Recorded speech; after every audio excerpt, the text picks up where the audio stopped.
Assalamualaikum warahmatullahi wabarakatuh. Selamat pagi teman-teman, selamat pagi Bu Endang dan Bu Erni. Kami dari kelompok 13 yang beranggotakan saya, Yulkifli Sulistiono dan Yasmin Anindita ingin membahas tentang isu kepemilikan konsolidasi. Hal yang perlu dibahas dalam bab ini yaitu yang pertama, saham preferen anak perusahaan yang beredar. Yang kedua, perubahan dalam kepemilikan induk perusahaan. Yang ketiga, struktur kepemilikan kompleks. Dan yang keempat, dividen saham anak perusahaan. Saham preferen anak perusahaan yang beredar. Banyak perusahaan yang memiliki lebih dari satu jenis saham yang beredar. Setiap jenis efek biasanya mempunyai fungsi tertentu, dan setiap jenis juga mempunyai hak-hak dan fitur-fitur yang berbeda. Pemegang saham preferen umumnya mempunyai hak lebih dulu dari pemegang saham biasa. Dalam hal ini, dividen dan distribusi aset pada likuidasi.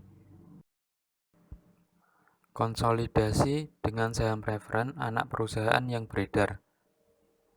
Dalam penyusunan laporan keuangan konsolidasi, sejumlah ekuitas pemegang saham anak perusahaan yang menjadi hak pemegang saham preferen harus ditentukan terlebih dahulu sebelum melakukan eliminasi kepemilikan saham biasa. Bagian saham preferen anak perusahaan yang tidak dimiliki induk perusahaan dialokasikan ke pemilikan minoritas. Sebagai contoh, yang pertama, PT Induk membeli 80% saham biasa PT Anak pada tanggal 13 Desember 2000 pada nilai bukunya sebesar 240 juta dan mencatat investasinya dengan metode ekuitas dasar. Yang kedua, PT Induk memperoleh laba dari operasi terpisahnya sebesar 140 juta di tahun 2001 dan mengumumkan dividen sebesar 60 juta. Yang ketiga, PT Anak melaporkan laba bersih sebesar 50 juta di tahun 2001 dan diumumkan dividen saham sebesar 30 juta. Pada 1 Januari 2001, PT Anak menerbitkan 12% saham preferen dengan nilai nominal 100 juta. PT Induk tidak membeli saham tersebut. Nah, kemudian masuk ke alokasi laba neto PT Anak. Dari total laba neto sebesar 50 juta yang dilaporkan oleh PT Anak untuk tahun 2001, sebesar 12 juta itu pendapatan 12 juta dari 100 juta dikali 0,12 dialokasikan ke pemegang saham preferen sebagai dividen periode sekarang. Pencatatannya, laba neto itu 50 juta, kemudian dikurangi 12 juta, dan hasilnya itu laba PT Anak yang menjadi hak pemegang saham biasa itu 38 juta. Itu dikalikan 0,8 dan pendapatan PT Induk dari PT Anak sebesar 30.400.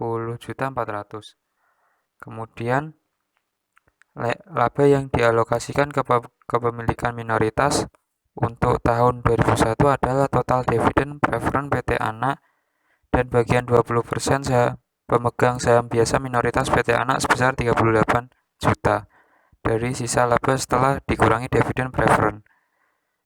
Nah, penghitungannya dividen preferen 12 juta, kemudian laba yang dialokasikan ke pemegang saham biasa minoritas PT Anak yaitu ditambah 7.600 dan hasilnya pendapatan kepemilikan minoritas 19.600.000 rupiah. Kemudian ke kertas kerja konsolidasi. Nah, untuk kertas kerja konsolidasi itu langsung di jurnal itu pendapatan dari anak perusahaan sebesar 30.400, kemudian dividennya dikredit 24 juta serta investasi dikredit 6.400. Kemudian E2 pendapatan itu 19.600 di debit, sedangkan dividen preferen sebesar 12 juta dan dividen saham biasa 6 juta serta kepemilikan minoritas 1.600.000 itu di kredit. Kemudian ada saham di E3 ada saham biasa PT Anak itu di debit 200 juta serta saldo laba 1 Januari di debit 100 juta. Sedangkan kreditnya itu investasi pada saham biasa PT Anak 240 juta serta kepemilikan minoritas 60 juta. Kemudian ada di E4 saham preferen 100 juta sedangkan kepemilikan minoritasnya di kredit 100 juta. Saham preferen anak perusahaan dimiliki oleh induk perusahaan. Saham preferen yang dimiliki oleh induk perusahaan berada di dalam entitas konsolidasi. Saham preferen tersebut harus dieliminasi pada saat penyusunan laporan keuangan konsolidasi. Begitu pula dengan pendapatan dari saham preferen yang dicatat oleh induk perusahaan juga harus dieliminasi. Sebagai contoh, PT Induk membeli 60% saham preferen anak perusahaan yang mempunyai nilai nominal 100 juta. 12% dengan harga 60 juta yang diterbitkan tanggal 1 Januari selama tahun 2001. Diumumkan dividen 12 juta untuk saham preferen. PT Induk mengakui pendapatan saham preferen yaitu 12 juta dikali 0,6 atas investasi pada saham preferen dan sisanya 12 juta dikali 0,4 dibayarkan pada pemegang saham preferen lain. Nah, kemudian kita dalam kondisi total laba yang dialokasikan ke kepemilikan minoritas termasuk bagian dividen preferen yang dibayarkan untuk saham yang tidak dimiliki oleh PT Induk. Kepemilikan minoritas atas dividen preferen itu 4.800.000, kemudian laba yang dialokasikan ke pemegang saham minoritas itu 7.600.000 dan di total pendapatan untuk kepemilikan minoritas sekitar 12.400.000. Nah, untuk jurnal eliminasinya itu pendapat yang pertama E5 pendapatan dari anak perusahaan 30.400.000, dividennya dikredit itu 24 juta dan investasi dikredit 6.400.000. Kemudian pendapatan dividen di debit di E6 itu 7.200.000. Kemudian kreditnya dividen saham preferen 7.200.000. Di E7 pendapatan untuk kepemilikan minoritas 12.400.000. Dividen saham preferen 4 juta di kredit 4.800.000, dividen saham biasa di kredit 6 juta serta kepemilikan minoritas di kredit 1.600.000. Nah, di E8 saham biasa PT Anak 200 juta, saldo laba 1 Januari 100 juta. Kemudian di investasi saham biasa PT Anak 240 juta di kredit, kepemilikan minoritas 60 juta di kredit. Kemudian E9 saham preferen 100 juta debit, investasi pada saham preferen PT Anak 60 juta di kredit, kepemilikan minoritas 40 juta di kredit. Saham preferen anak perusahaan dengan provisi khusus. Provisi dividen kumulatif memberikan tingkatan perlindungan tertentu untuk pemegang saham preferen dengan mengharuskan perusahaan untuk membayar dividen saham preferen periode sekarang dan periode sebelumnya yang belum dibayar sebelum perusahaan dapat membagikan dividen untuk pemegang saham biasa. Perubahan dalam kepemilikan induk perusahaan. Perubahan dalam tingkat kepemilikan dapat diakibatkan oleh tindakan induk perusahaan atau anak perusahaan. Induk perusahaan dapat mengubah rasio kepemilikan dengan membeli atau menjual saham anak perusahaan melalui transaksi dengan perusahaan yang tidak berafiliasi. Pembelian saham tambahan oleh induk perusahaan dari non-afiliasi. Induk perusahaan dapat membeli saham anak perusahaan pada beberapa titik waktu yang berbeda. Pada saat penyusunan laporan keuangan konsolidasi, biaya perolehan setiap pembelian saham dibandingkan dengan nilai buku saham pada tanggal pembelian dan perbedaannya diperlakukan sebagai bagian dari diferensial pembelian yang akan dialokasikan. Penjualan saham anak perusahaan oleh induk perusahaan ke non-afiliasi. Pada saat induk perusahaan menjual sebagian anak perusahaan, tetapi masih memiliki hak kendali, persoalannya adalah apakah keuntungan atau kerugian dari penjualan saham tersebut akan dibawa ke dalam laporan laba rugi konsolidasi atau dieliminasi dalam konsolidasi. Pengakuan keuntungan atau kerugian dalam laporan laba rugi konsolidasi atas penjualan saham anak perusahaan dan induk perusahaan tetap mengkonsolidasi anak perusahaan tersebut terlihat tidak konsisten dengan konsep entitas ekonomi tunggal. Penjualan saham tambahan anak perusahaan ke non-afiliasi. Pada saat anak perusahaan menjual saham baru ke pihak-pihak di luar entitas ekonomi, maka perusahaan konsolidasi akan mendapatkan tambahan dana. Penjualan saham ke beberapa non-afiliasi meningkatkan jumlah saham anak perusahaan yang beredar, sehingga akan mengurangi persentase kepemilikan yang dimiliki oleh induk perusahaan. Penjualan saham tambahan anak perusahaan ke induk perusahaan. Penjualan saham tambahan langsung dari anak perusahaan yang tidak dimiliki seluruhnya ke induk perusahaan akan meningkatkan persentase kepemilikan induk perusahaan.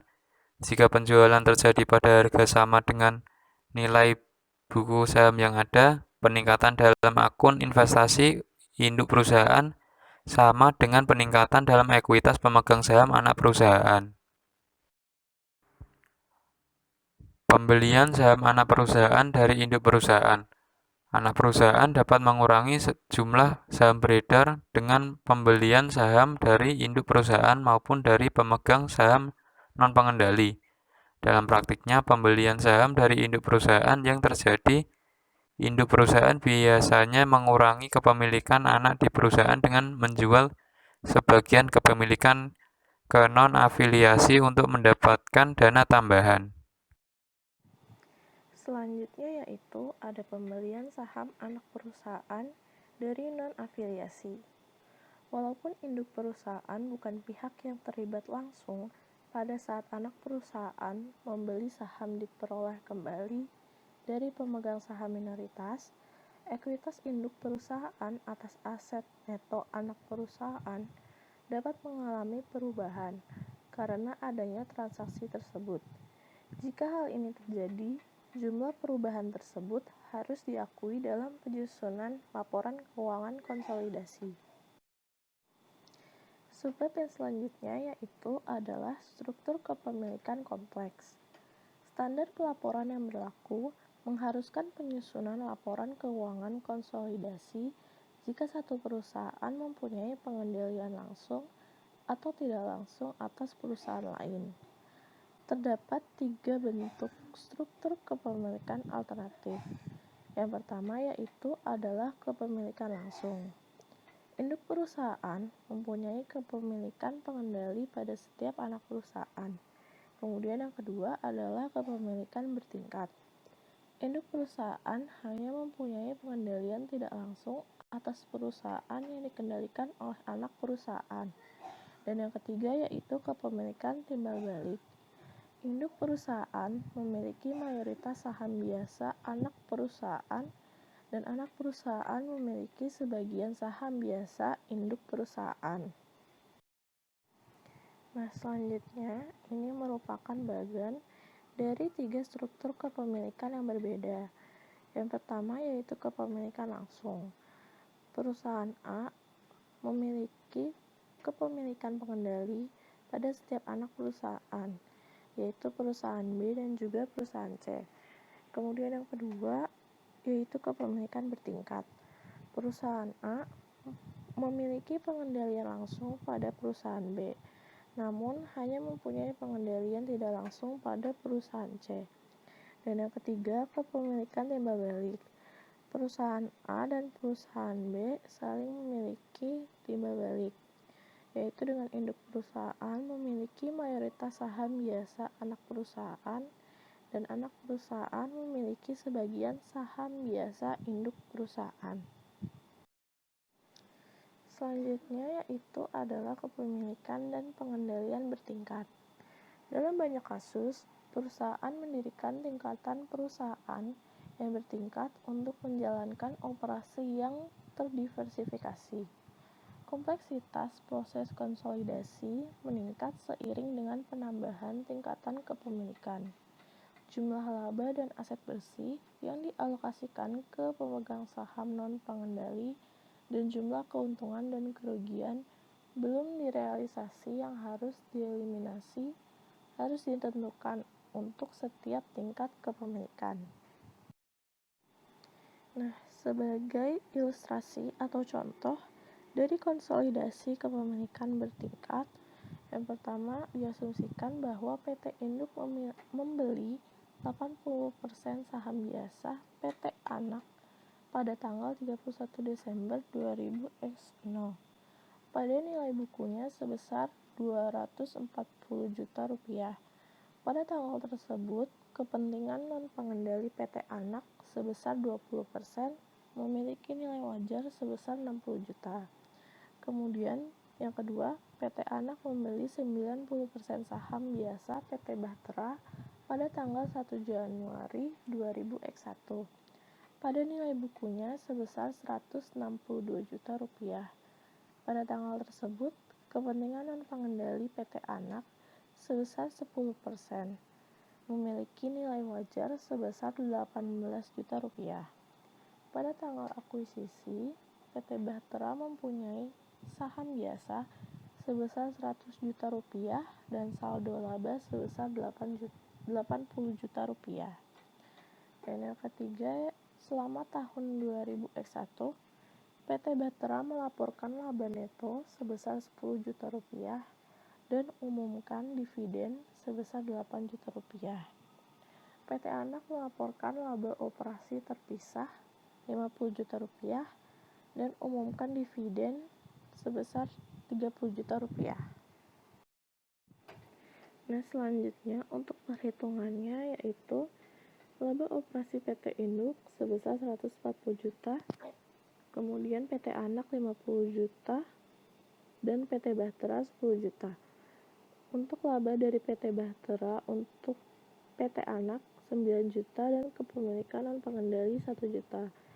Dan laba dari PT Anak untuk PT Induk sebesar 47.200.000 rupiah dan kepemilikan non-pengendali 11.800.000 rupiah.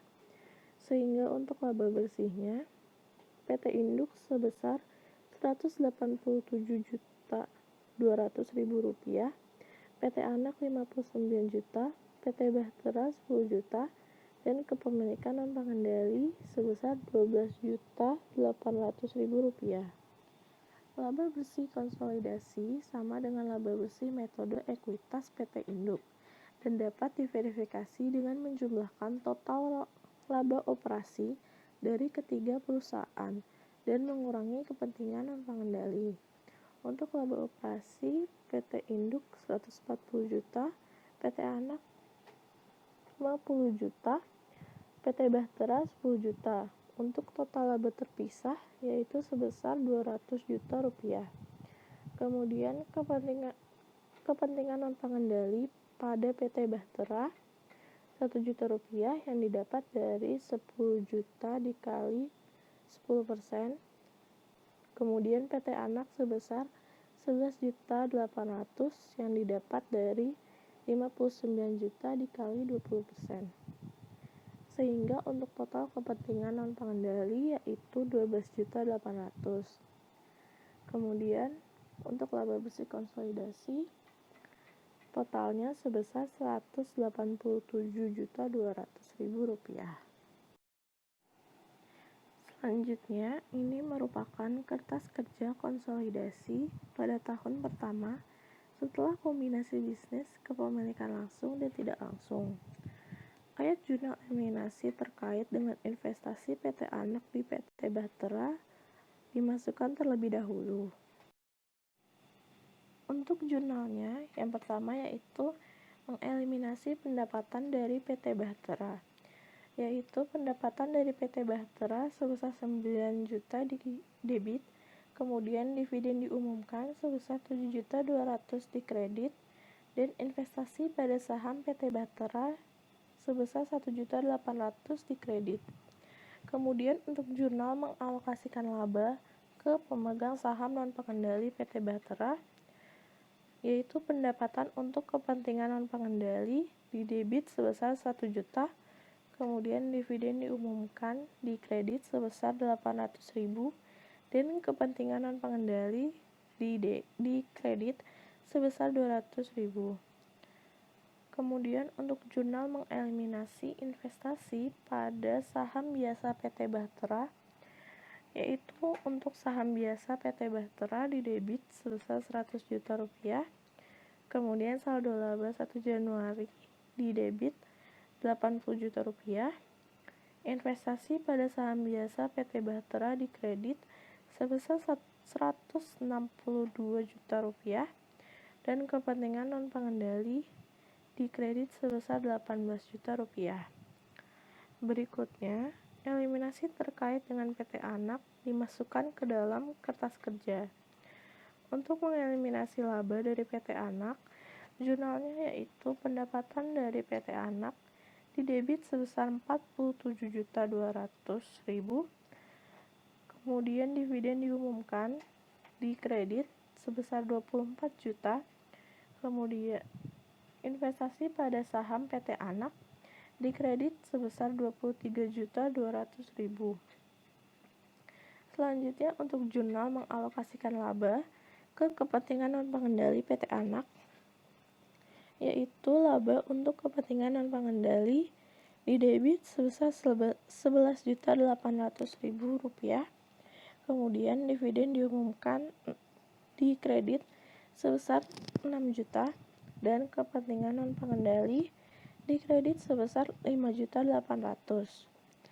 Selanjutnya, untuk jurnal mengeliminasi investasi pada saham biasa PT Anak, yaitu saham biasa PT Anak di debit sebesar 200 juta, kemudian saldo laba 1 Januari di debit sebesar 100 juta, kemudian investasi pada saham biasa PT Anak di kredit sebesar 240 juta, dan kepentingan non-pengendali di kredit sebesar 60 juta. Selanjutnya, untuk laba antar perusahaan yang belum direalisasi, pada saat terjadi penjualan antar afiliasi kepemilikan bertingkat, laba perusahaan belum terrealisasi harus dieliminasi terhadap kepemilikan terkait. Sebagai contoh, laba direalisasi yang diperoleh untuk kepentingan kepemilikan setiap afiliasi dihitung dengan cara berikut dengan memperhitungkan laba belum direalisasi. Untuk laba operasi PT Induk 140 juta, PT Anak 50 juta, dan PT Bahtera 10 juta. Untuk laba belum direalisasi, PT Induk 5 juta, PT Anak 10 juta, dan PT Bahtera 3 juta. Kemudian laba operasi direalisasi, PT Induk sebesar 135 juta, PT Anak sebesar 40 juta, dan PT Bahtera sebesar 7 juta. Kemudian untuk laba dari PT Bahtera untuk PT Anak sebesar 6.300.000, dan kepemilikan non-pengendali sebesar 700.000. Selanjutnya untuk laba dari PT Anak untuk PT Induk sebesar 37.040.000, dan kepemilikan non-pengendali sebesar 9.260.000. Sehingga perhitungannya untuk laba bersih direalisasi untuk PT Induk sebesar 172.040.000, PT Anak sebesar 46.300.000, dan PT Bahtera sebesar 7 juta. Kemudian untuk kepemilikan non-pengendali sebesar 9.960.000. Subbab selanjutnya yaitu membahas tentang dividen saham anak perusahaan. Utang dividen anak perusahaan dalam bentuk saham anak perusahaan memerlukan sedikit perubahan dalam ayat jurnal eliminasi yang digunakan dalam penyusunan laporan keuangan konsolidasi.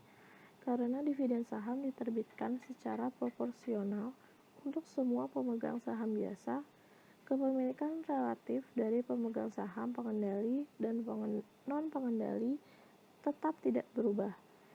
Dalam penyusunan laporan keuangan konsolidasi untuk periode pengumuman dividen saham oleh anak perusahaan, pengumuman dividen saham harus dieliminasi bersama-sama dengan peningkatan saham biasa dan peningkatan tambahan modal di setor, jika ada. Selanjutnya, sebagai ilustrasi untuk perlakuan dividen saham anak perusahaan, diasumsikan bahwa PT Anak mengumumkan 25% dividen saham untuk tahun 2001 atas saham biasa senilai 200 juta rupiah dan memutuskan untuk mengapitalisasi nilai nominal dari saham tersebut, sehingga PT Anak mencatat dividen saham tersebut dengan ayat jurnal berikut ini, yaitu dividen saham diumumkan sebesar 50 juta di debit dan saham biasa sebesar 50 juta di kredit. Jurnal ini untuk mencatat 25% dividen saham yang dihitung dengan 200 juta rupiah dikali dengan 25%. Kemudian, pada saat penyusunan laporan keuangan konsolidasian pada akhir tahun 2001, ayat jurnal eliminasi yang biasa dimasukkan dalam kertas kerja. Jika anak perusahaan telah mengumumkan dividen saham, ayat jurnal untuk mengeliminasi akun investasi dan saldo ekuitas pemegang saham anak perusahaan pada awal periode akan menjadi sebagai berikut. Saham biasa PT Anak di debit sebesar 200 juta, kemudian saldo laba 1 Januari di debit sebesar 100 juta. Kemudian investasi pada saham PT Anak sebesar 240 juta di kredit dan kepentingan non-pengendali 60 juta di kredit. Jurnal ini yaitu untuk mengeliminasi saldo investasi awal. Dengan adanya pengumuman dividen saham oleh anak perusahaan, semua ayat jurnal eliminasi sama, kecuali ayat jurnal eliminasi investasi.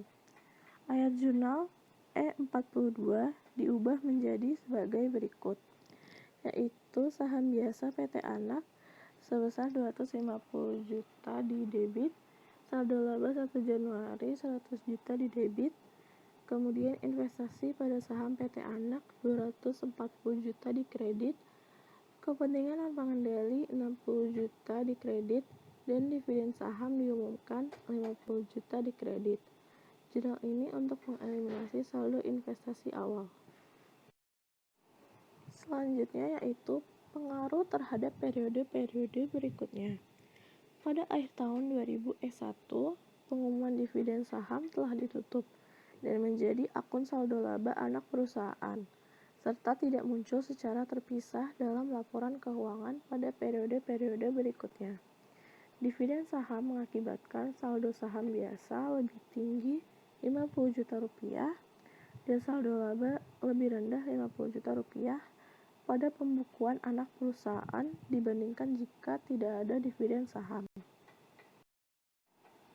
Selanjutnya, untuk jurnalnya, jika PT Anak tidak mengumumkan dividen saham, maka ayat jurnal eliminasi pada tanggal 31 Desember 2001 akan menjadi sebagai berikut. Saham biasa PT Anak 200 juta di debit, saldo laba 1 Januari 120 juta di debit, kemudian investasi pada saham PT Anak 256 juta di kredit, dan kepentingan non-pengendali 64 juta di kredit. Jurnal ini untuk mengeliminasi saldo investasi awal. Ayat jurnal berikutnya akan menggantikan ayat jurnal E44 dalam kertas kerja konsolidasi yang disusun per 31 Desember. jika PT Anak mengumumkan dividen saham selama tahun 2001. Saham biasa PT Anak 250 juta di debit, kemudian saldo laba 1 Januari 70 juta di debit, kemudian investasi pada saham PT Anak 256 juta di kredit, dan kepentingan non-pengendali 64 juta di kredit. Jurnal ini sama, yaitu mengeliminasi saldo investasi awal. Demikian presentasi dari kelompok kami. Mohon maaf apabila terdapat kesalahan dalam penyajian materi. Sekian dan terima kasih. Wassalamualaikum warahmatullahi wabarakatuh.